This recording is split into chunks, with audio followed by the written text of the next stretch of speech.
The Boy with the Sling. Long before Mary or Joseph or Jesus were born, God said to Samuel, his priest, "Put oil in your horn, and go now and find the Bethlehem boy I have in mind to be king of my people someday."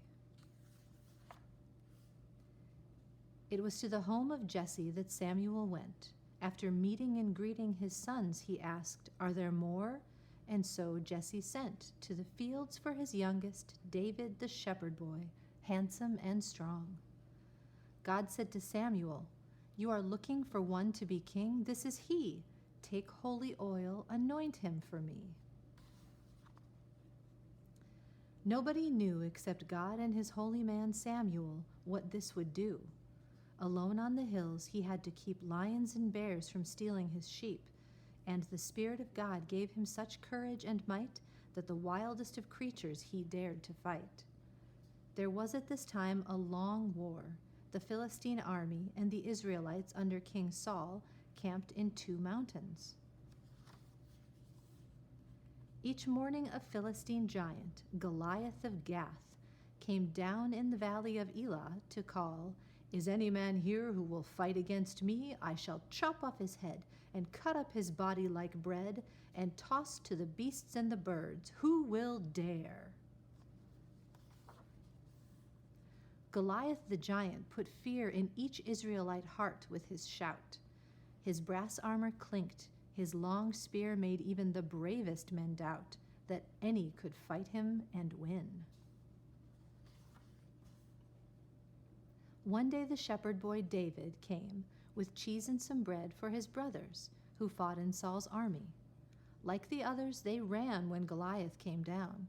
When David saw this, he said with a frown, "Goliath makes fun of our God. Does no one believe that the Lord takes care of his armies in need?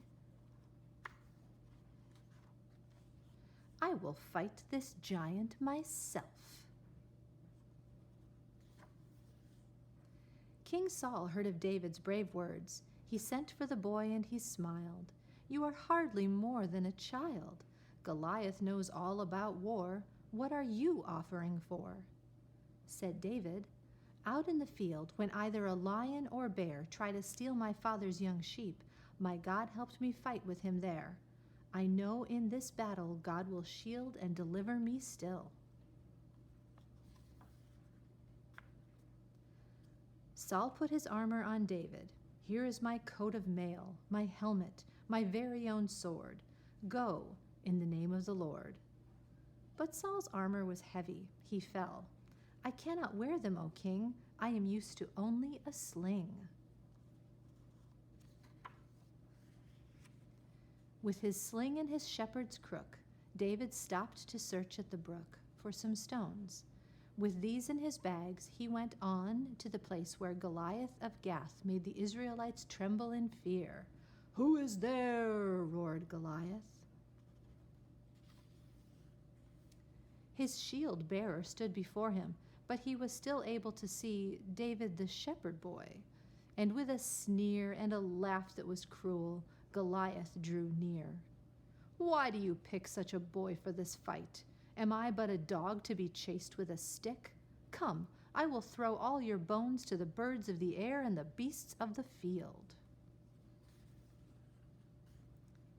David reached for his stones. "Your spear is sharp and long and strong. Your shield is great and heavy too. There is one reason that I came. You mock the Lord, and in his name I have power to conquer you." David's hand dipped in his bag. Before Goliath had time to see, he put a stone in his sling and whee! It hit the Philistine in the head. He staggered, then fell forward. Goliath was dead. David ran with a glorious shout and took the giant's heavy sword and cut his head off. Soon the word spread through the Philistine camp. The men raced hard to get away, but the Israelites were close behind, and many Philistines died that day. Triumphantly they marched to bring the battle news and Goliath's head to Saul the waiting king, who said, "Your strength from God, O David, wins Israel this victory. My army needs such bravery."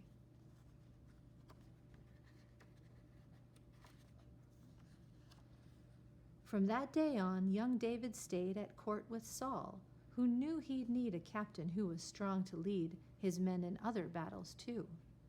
This army training helped him grow to be in time God's chosen king, he who once had been a boy who killed a giant with a sling. The end. The Boy with the Sling. Always loved the stories of David. He's such an incredible person when he was just a little guy, and yet he never had a lack of trust in God. He knew that God was on his side, and he stood forward knowing that God is better than anything in this world that we face. It gives us peace. It gives us confidence to trust in the God who made us, the God who is with us in everything. Enjoy.